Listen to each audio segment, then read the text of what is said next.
And welcome back to Kidmin Talk. This is your host, Pastor Karl Bastian from Kidology.org, where you know our goal is to equip and encourage you to be the best children's ministry leader you can be. I'm coming to you from the trenches of children's ministry, where I live and breathe the joys and challenges of reaching and discipling kids for Jesus each and every week. Hey folks, I love to hear from you. Hey, if you can, even hit a pause right now. Drop me an email, Karl@KidminTalk.com. I love to hear from you. And remember, you can shape the show. If there is something that you are wrestling with, struggling with in your ministry, please let me know what that is. I would love to help you out. I might be able to direct you to a resource on Kidology. I might address it here on the podcast. Hey, today we're going to be addressing practical ways that you can relieve some of that stress that you may be feeling in your ministry. The title of this podcast, Stop Whining, You're the Change You're Looking For. That might have shocked you a little bit, but we're going to dive into that today. So thanks for being here. Hey, do you ever find yourself saying, if only my pastor would support me more, or if only the parents would take discipleship seriously, or if only I had more volunteers, or a bigger budget, or more time, or better facilities? Yeah, of course, we've all been there. I've said those things. But today, I would like to flip the script a little, because the change you're waiting for, it begins with you. And I'm not pointing my finger at you. I'm sharing with you things that I have learned because I have said those things. And so we're going to dive into what I hope is some encouragement and some practical advice for you today. But first, I got to share with you some good news from one of our sponsors, KidCheck. You know, one of the most important aspects of children's ministry is security, and that starts with a solid check-in and check-out system. Parents notice this before they ever hear your lesson, meet your volunteers, or see your amazing decorations. And that's why KidCheck is Kidology's preferred provider for easy, fast, secure children and youth check-in. With KidCheck, you're not just tracking attendance, you're creating a safe and seamless experience for families. Features like mobile express check-in lets parents check in from their smartphones. They get to avoid the lines. Youth Check helps you manage older kids with accountability and connection. Volunteer scheduling, roster check-in, parent communication tools, and church management integration make it an absolute game changer. And the best part is their support team is available even on Sundays. If security matters to you, and it should, please go to Kidology.org/KidCheck and find out why KidCheck is the check-in system that I trust. All right, let's dive into our topic for today. You know, I listen and I hear from a lot of children's ministry leaders, and I gotta confess, I gotta say, I hear a lot of whining. Now, again, I say that not in an accusatory way, because I've done my fair share of whining. I've been around kids ministry for a very long time. And it is so easy to fall into the if only trap of ministry. If only I had a better budget. If only my church or my pastor understood the importance of children's ministry. If only they saw what's happening down in this wing, or the late nights that I work, or the things that we have to work with, you know, the hand-me-downs that kids ministry gets. Or if only I had more time, or more volunteers, or more support, or more you fill in the blank, more something. We get stuck waiting for something outside of ourselves to change before we can be successful. But here's the hard truth. The change you're waiting for isn't coming from someone else. It's coming from you. Ministry is overwhelming. The to-do list, it never ends. The expectations are high, and some days it feels like you're the only one who really cares. Yes, ministry is full of obstacles, but every great leader that I know has this one thing in common. They stopped waiting for circumstances to change, and they grabbed the reins of their life and ministry, and they did what needed to be done to turn things around. You see this in the business world, you see this in the political world, you see this in people's personal lives, you see this in sports. The people who make things happen are the ones who don't make excuses, they don't whine, they don't point to external things, they make things happen. There's that old saying, there's three types of people in the world, right? Those who make things happen, those who watch things happen, and those who say, what just happened? The moment we stop wishing for change and start being the change, things start happening. Leaders don't wait for solutions, they create them. And that's why you are the change your ministry is waiting for. Now, it's easy to think, if only I had this or if only I had that, but what if you started to actually believe that the biggest change your ministry needs, it's not external, it's internal. So instead of waiting around for something to change or quitting your job, I know you've thought about it, and going to a new church, then things would be different. I got to tell you, I've been around this long enough, and I've known enough kids pastors that I've journeyed with some that have gone from church to church to church, and coincidentally and mysteriously, every church seemed to have the same problems. And sometimes, if I've known them well enough and had a good enough relationship, and been in a coaching kind of relationship or just a good friend, I've finally been able to say, perhaps the problem is not the church. Perhaps the problem is I don't want to say you, but something that you're taking with you from church to church to church. And sometimes, before we just jump ship, and I've probably my number one podcast with the most listens and downloads is the one about should I go or should I stay? And if I remember, I'll link that in the show notes if that's something you're wrestling with. But you know what? You want to learn to thrive where you are and be successful where you are before you just jump ship. Because there's something God wants to teach you in a tough ministry before you just parachute out of there. So let's dive into it, all right? And let's talk about what are some of the things that we can do, all right? And I've got 5. Number 1, you need to evaluate where your time is going. We only have so many hours in our week. We only have so much time that we have. And people always talk about managing time, but you cannot manage time because there's only so much time. Everybody has the same amount of time. You can only spend time. So get the term managing time and time management out of your vocabulary. There's no such thing as managing time. You can manage money because you can get more or get less. All right, you can choose it. We talk about spending money, but you really can manage your money, but you can't manage time. You can only spend time because you are on a fixed income when it comes to time. So let's be real. Sometimes we're our own worst enemy. We overwork, we overcommit, we overstress because we're trying to do everything. But is everything necessary? That is a painful question. I can tell you that has been a painful question for me, and I've not mastered it. This is something I have to work on a daily basis, a weekly basis, a monthly basis, an annual basis. So we have to take a step back and we have to audit our time. We have to ask ourselves some fundamentally difficult questions. What am I doing that no one is asking me to do? I wrestle with this because I'm a perfectionist. I have a deep, passionate calling that comes from God, not from my boss, right? I mean, God has given me this life mission to reach and teach as many children as possible, right? With the good news of God's love, and in the process to enlist, equip, and encourage others to do the same. In fact, I take what I'm doing in my ministry and I share it with you. I share it with Kidology. I share it with children's pastors around the world. And so there's just so many things I would love to do. But there's times I have to ask, is anyone asking me to do that?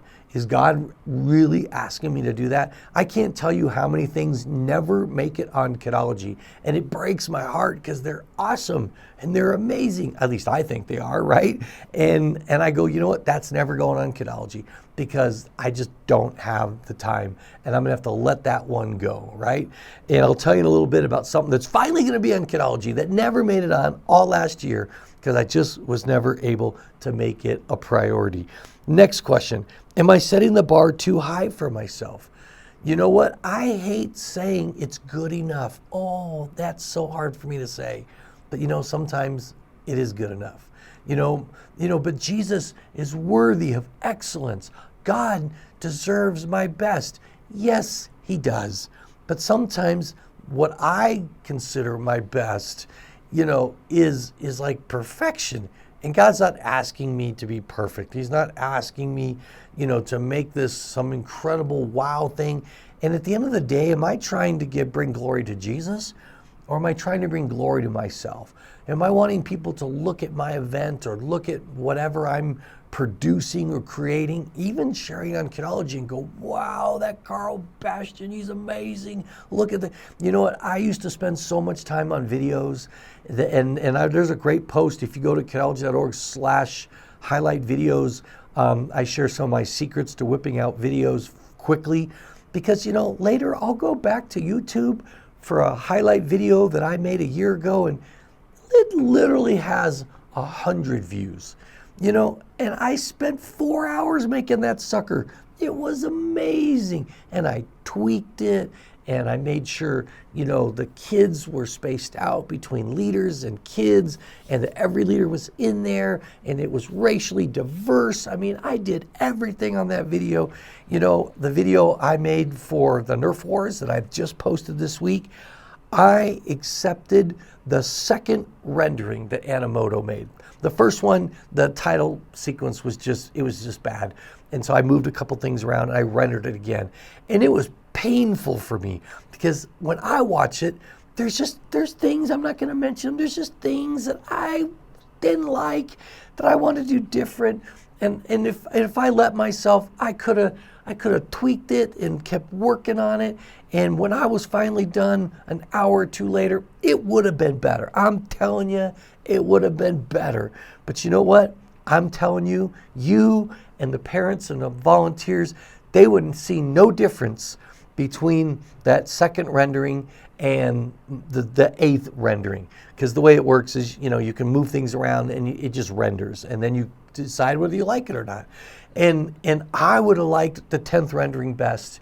No one else, because and if you look at the analytics, most people don't even watch the whole video.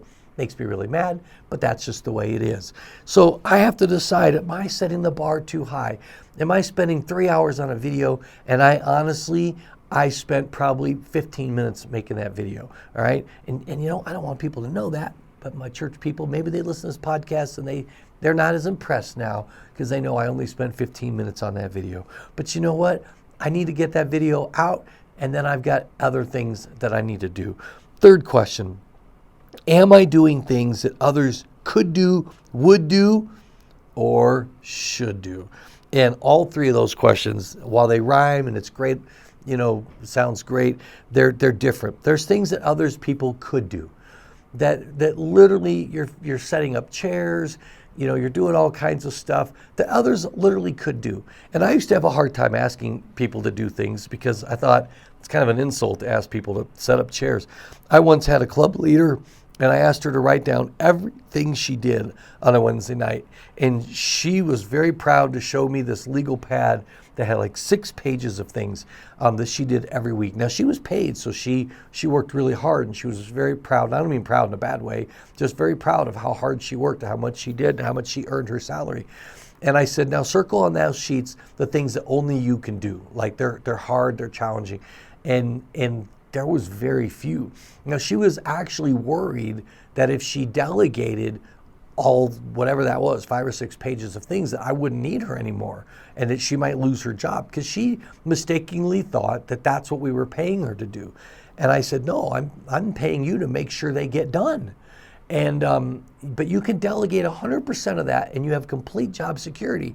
Because if I got rid of you, I'd be the one recruiting those people, training those people, demonstrating them, making sure they get done. No, you have that job because you're a leader and you identified those tasks, you made sure they got done, you knew what needs to get done, but I'm not paying you to do those things.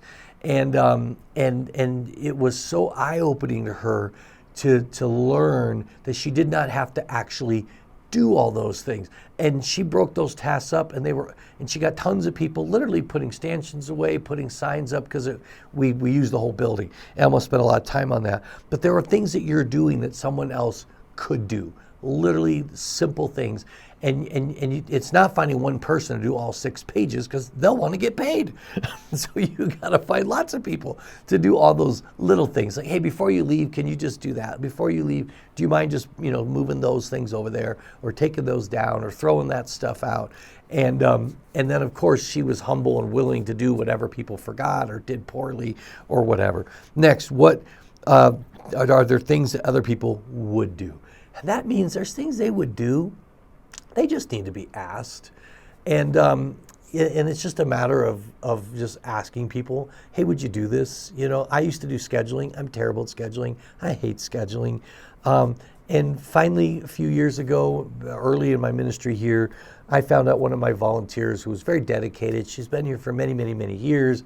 I found out she was in charge of HR at her company. I said, would you want to do scheduling? She's like, yeah. She actually enjoys it. She views it like doing a crossword puzzle or, a search and find or whatever. It's a puzzle to her. She loves it. And she does it every week. She's been doing it ever since, I think for 6 years for me now, for elementary. And she's fantastic at it. She does it better than me. And all I had to do was ask. And if I had not asked her, I'd still be doing it and it would still be done poorly. And so sometimes there's just someone who would do it if you just, and then should. Should's a powerful one, because honestly, folks, there are people who can do it better than you. So what are some things that someone else really should do? And that might be, you need to just ask your leaders, is there anything I'm doing that someone else really should do that I really don't, I'm not really that good at it? And let them tell you, and put your feelings up on the shelf. You can tell them to be gentle. You can tell them to be kind. You can tell them I do have feelings, but I'm open to being told this, and they will. All right. Here's a fourth one, kind of a bonus one, and this is a simple but powerful question that I ask myself secretly. What if I stopped doing it? Nobody would even notice. And I kind of stumbled on this one accidentally, because years ago, I used to do, before computers were what they are today, and email and social media and Facebook groups and everything, but I used to do these most amazing newsletters, like clip art, with art and everything. And one month I just couldn't do it. And I felt really bad. I apologized to people. And but then nobody even noticed it. No one said, Karl, where's this month's Children's Ministry newsletter? They're so amazing. Like, I use them in my devotions in the morning. And I was honestly kind of hurt and maybe even a little angry that no one noticed it. I was so mad, I just kind of stubbornly didn't do it the next month, almost like to punish everybody by not giving them my amazing newsletter. And the next month, nobody said anything. And at that point, at first I thought I might be angrier, but I was more puzzled. So I thought, as an experiment, I won't do it for a third month. And still, nobody said, where's that amazing children's ministry? I mean, it had little cartoons, had little jokes. Of course, it had all the helpful information. Nobody asked. And I finally realized nobody cared. Now, I still needed to get communication out. There were still important dates, but I found simpler ways to get the core information out. And that saved me, honestly, back then, probably 8 hours a month. I can't remember now the math, but it was significant. And so I started asking myself, what else am I doing that if I stopped, no one would notice? Or here's a big one. Another way to ask it, if you were to leave your position or leave your church, what would they discontinue, the next person? Or what things are you doing that they would tell the next children's pastor, oh, you absolutely got to do this. Pastor Karl used to do this and it was great. You have to keep this up. And those are the things that you need to keep doing, all right? So if no one would notice it, maybe it's something that you could cut loose, because it's honestly using up your time, but it doesn't have the value that you think. Now, I'm not saying it's not great. I'm not saying it's not wonderful. I'm not saying it's not worthy of honor or a plaque or an entry into the Children's Ministry Hall of Fame. But maybe it's not worth your time, all right? Now, before I get to number 2, while I've got your attention, I just want to make sure that you know that Kidology has launched a new membership level. It's called Kidology Plus, all right? I know you love Kidology, but if you've not taken the plunge into membership yet, now's the time. We just launched this Kidology Plus. It's an all-new membership level that makes access to thousands of ideas and object lessons, curriculum, and leadership tools more affordable and accessible than ever. With Kidology Plus, you get access to all kinds of content, all kinds of amazing stuff for $99 a year. And if you're at a small church or you're a student or you're a missionary, there's even discount codes for you. So just go to Kidology.org/learn more or /join, and all the details are there. It especially helps us as a nonprofit ministry to support our ministry. But more importantly than that, it gives you access to literally thousands of ideas. You should not be going to Google to get children's ministry ideas. That sends you on a rabbit trail down endless links that end up being disappointed. We've been collecting stuff for decades, and it's all there on the website, so be sure to check that out. Number 2, to get a hold of the ministry and be the answer you're looking for, is to stop doing ministry alone. You need to start raising up leaders. One of the biggest mistakes we make is trying to do it all ourselves. We complain about a lack of volunteers while simultaneously holding on to control and not raising up future leaders. A couple quick questions to ask yourself. Am I mentoring someone to come alongside and assist me? I know it's easier to get it done if you just do it yourself. But then you end up burned out, stressed out, and beating your head against the wall. You've got to start looking for people. And no, they're not going to be as good as you. They're not going to be as amazing as you. But that might be a little bit of pride sneaking in there. All right. Who are you mentoring and letting go of some of the control? All right. Number 2, are you giving others opportunities to lead, or are you hoarding it all? Like right now, we've got a kids club on Thursday nights, and I am letting my children's ministry coordinator and one of my volunteer leaders completely run it. And it's wonderful. Then I'm giving them some coaching feedback, but they are teaching, they're leading. I'm doing like a welcome, because I'm the kids pastor, and the kids are like, where's Pastor Karl? So I'm doing a welcome, I'm doing a wrap up. I kind of gently will insert myself if I think I need to, but also just because, the kids know me as their pastor, so I have a little bit of presence. But I'm loving it because they're learning and they're getting practice. And I'm like, how selfish of me if I just did the whole thing. I mean, how did I, if I am good at what I do, it's because I have years of experience, and because people gave me an opportunity when I was young, and I wasn't that polished when I was starting out, but I was given opportunity. So I've got to give others opportunity. I can't hog it all up, right? And then I give them some feedback. But here's the great part. I'm getting to sit in with the kids. I'm getting to help with the crafts. And I'm getting to enjoy time with the kids that I don't really get on Sunday morning. All right. 3rd question. Do I trust others enough to let go of some responsibility? And this goes back to the could, should, would that we already talked about. The truth is, the more you empower others, the healthier your ministry will be. All right. All right, let's go to number 3. But first, I got to mention, because it's almost Easter, you got to check out the Easter Zone. Just go to Kidology.org/Easter. Don't put all your eggs in one basket. Speaking of things you don't want to wait on, Easter's coming fast, and you don't want to be scrambling at the last minute like an egg on a hot sidewalk, all right? That's why you need to check out the Kidology Easter Zone, all right? Again, it's Kidology.org/Easter. It's absolutely packed with egg-citing ideas for your Easter services, outreach, games, object lessons, and more. Plus, I'm about to drop the Egg Spectacular Game Show Planning Kit. I mentioned that early. It's a brand new resource that will help you bring a high-energy, interactive Easter experience to your kids. So keep your eyes peeled. See what I did there? Don't wait until the last minute. Hop over to Kidology.org/Easter and grab everything you need to make this Easter an unforgettable experience for your kids and families. All right, let's jump into number 3. Focus on people, not just programs. Jesus did not call us to build programs. He called us to build people, all right? We're to go into all the world and make disciples, not make children's ministries, all right?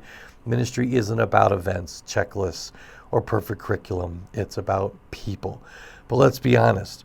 How much time do we spend staring at a computer versus investing in people? So we've got to ask ourselves a tough question, all right? What do I want people to remember about me when I'm gone? Will it be my newsletters, my emails, my curriculum, my events, or the way I encouraged them, loved them, and invested in them? The best way to lighten the load isn't always about working harder. Sometimes it's about refocusing and going, how can I shift my ministry from the stuff that eats up my time to focusing on people? Is it putting into your phone a reminder time once a day, 2:22 p.m., to just call a volunteer and check in on them? Is it to have a right drawer that you can open up and it's filled with note cards and stamps and stickers and buy stamps, postage stamps that are fun, like I use Peanuts characters, and drop an encouraging note in the mail? You'll find it easier to recruit, to gain, retain volunteers and train if they feel like they have a relationship with you. If you don't have a meeting Sunday after church, are you taking a volunteer out to lunch and just spending some time with your volunteers? Because if you're focused on people, they're going to want to share the load. They're going to want to work with you and help you, so that the only time you call isn't when you need help with something. They see the phone ring and their first thought is, oh, I wonder what Pastor Karl needs, and you're calling, for them to do an extra shift or something. You're just calling to check in on them, and then they're more likely to want to help you with the things that you need or to do ministry with you, all right? Number 4, if you don't see light at the end of the tunnel, then you need to move toward that end. And it's not by moving harder or moving faster. You have to make some change. If you feel stuck or overwhelmed or like there's no light, you've got a few options. You can't keep pushing through, but working harder is not the answer. You've got to make some long-term adjustments. And some may take some time to flesh out. I mean, you might have dug a hole that you're in, and it's going to take some time and some decisions of how you're going to make adjustments. So if you have taken on too much, you're not going to be immediately able to make some changes. But what you can do is go, honestly, how did I get myself here? Okay, I committed to too many things, all right? And so you have to make some decisions that I'm not going to do this again. And it starts by saying no to some future things, right? Sometimes we overcommit ourselves into exhaustion, and we need to step back, and then we need to reprioritize. And we need to say no to some things that aren't essential, even if they're good things, right? And so part of it is looking ahead and saying, okay, I'm kind of got too much water in the boat right now, and it feels like it's sinking. But I'm going to start taking some of the water out, and it's going to be a little tough right now, but it's going to be a slow process. But I'm going to start scooping out some of the water. But I'm going to stop adding more water so that I can start making some progress. And part of that may be talking to a spouse, talking to a friend, talking to another children's pastor. If you've got no one else to reach out to, then I'm going to give you my cell phone right now. Are you ready? You listen to the podcast? It's 630-715-8085. So you can call me if you've got no one else to call. Just send a text first so that I don't think that it's spam and totally ignore you. So the last thing I want to share with you is I'm going to talk about 5 N answers, all right? And these 5 N answers are 5 ways that you need to answer opportunities that come along your way. All right. We always hear that leaders need to say no more often, right? But that's just one of 5 essential responses that every leader must master. Okay? First one, of course, is no. Sometimes we just have to say no. Not every idea is meant for us. And we do need to learn to say no more often. One of the best ministry books, it's a very small book I recommend you read, is called Choosing to Cheat. And it means that we're going to have to cheat somebody every week. And what we end up doing is cheating our family, cheating our spouse, cheating the people who mean more, because we're always saying yes to the ministry.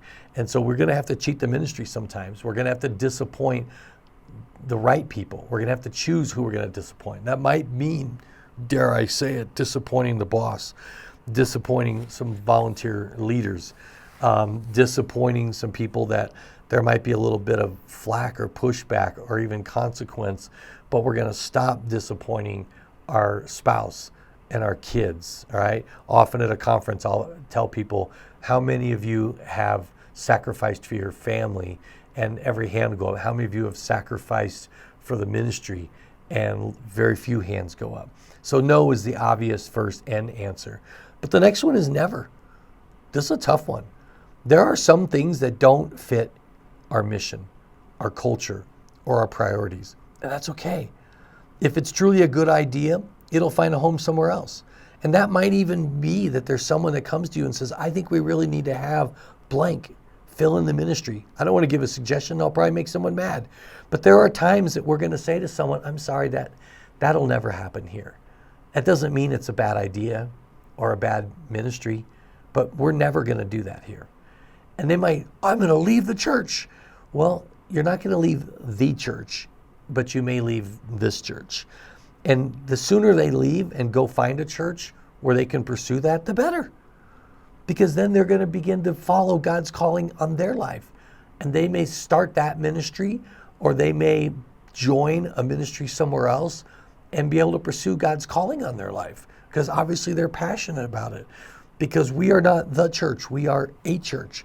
And sometimes we just need to not beat around the bush, not be shy, but just be willing to say that that's something we will probably never do here. I could be wrong, but at this time, I have to say that's probably something we'll never do. And I say probably because, who knows in 10 years, or maybe under a different children's pastor, but that's just not part of our mission. Here's what our mission is. Here's our philosophy of ministry, and just explain to them.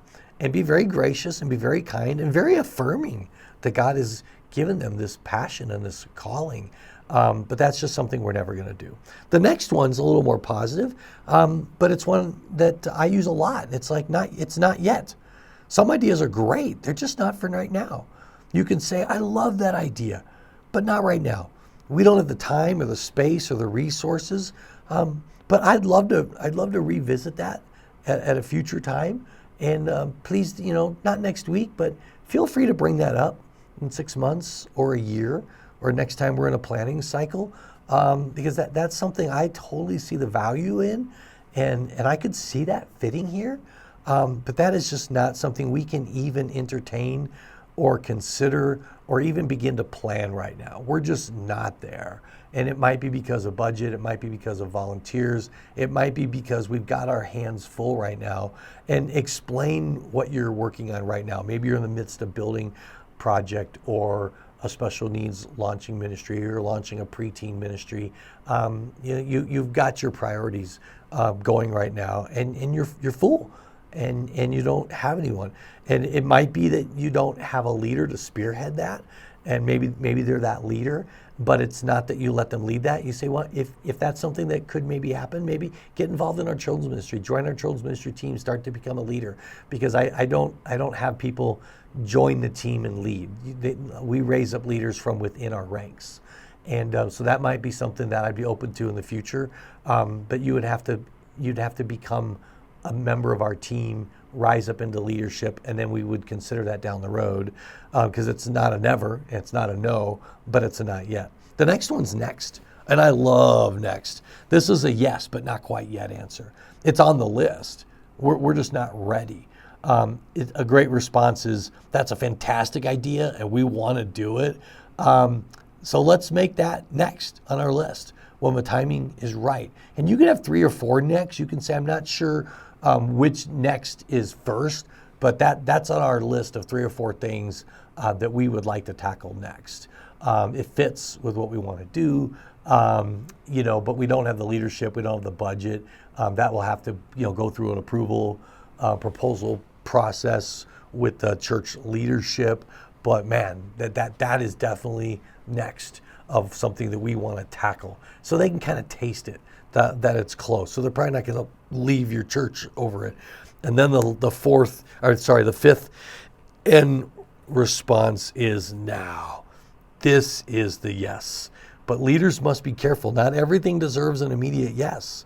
All right. Too many nows lead to burnout, stress, and frustration. And that's the problem. That's probably why you're overwhelmed, is if you don't feel comfortable with a no, then you say now. Like, those are your only 2 options, no or now. People think it's I'm missing the word. You can email it to me. Then I'll get an email from you. They think it's yes or no. So they think it's no or now. Well, it's not no or now. It's no or never or not yet or next or now. There's very few nows. Really, one now is it. All right. Like right now, we're launching kids clubs, and we've just launched our first kids club. And that's what we're focused on right now, is doing kids club well. And we'd like to have more than one kids club. We'd like to have electives. But right now, we're just doing one kids club, and we're doing it well. All right. Next for us is a special needs ministry. So we're just now talking to people, putting together a team, starting to figure out mission and goals and vision, and exploring it. We have a whole game plan. That's kind of our next. And I don't know if it'll soft launch in the summer. Maybe it might launch in the fall. I don't know. But that's our next. And we're beginning to work on that. We're super excited about it. So, you have to figure out which of these responses do you struggle with the most, and get better at it. Ministry is full of good ideas and opportunities, but we're not called to do everything. That's why Jesus said, "For my yoke is easy and my burden is light." That's Matthew 11:30. If ministry feels unbearable, we might be carrying a yoke that Jesus never asked us to carry. And here's the truth. You can do what Jesus is asking you to do. But if you're feeling overwhelmed, burdened, and exhausted, you might be doing more than Jesus actually called you to do. So take a step back, reevaluate, let go, and trust God. Because the truth is, you are the change that your ministry is waiting for. Hey, before I wrap things up, don't go anywhere, but I do have a message for guys in ministry. If you are feeling overwhelmed, if you are secretly worn out, but you got to keep this front up for everyone that you're in control and that you're doing great, you need what I needed. I've been there. I was at a really hard place back in 2006, 2007. And I just needed to unplug and get completely away from ministry. And I created something called Yosemite Summit. All right. You need to check out YosemiteSummit.org, guys. This is a week away, unplugged from ministry. No work, no deadlines, no pressure, no schedule, no calls, no email, no to-do list. It's just time with God in His creation with some other guys who get what you do. All right, there's only a few spots left for this year's summit. And I'm telling you, this is not just a retreat. It's a reset. If you're burned out, running on fumes, or you just need to recharge spiritually, this is for you. Please, I beg you, go to YosemiteSummit.org. Claim your spot before it's too late. You know you need this. Hey, as we wrap this up, I hope this was encouraging to you. You know my goal is to equip and encourage you in your children's ministry. Hey, if Kidology has blessed your ministry, consider supporting us by becoming a member, shopping for resources in our store, but also praying for our team. And if you enjoy Kidmin Talk, please share it with a friend in ministry. Let's encourage each other. And finally, I'd love to hear from you. Drop me an email at Karl@KidminTalk.com. I'm not some guru on a mountain handing down advice. I'm in the trenches with you week in and week out, learning these lessons with you, not just sharing them at you. So until next time, keep on keeping on for the Lord and for the kids.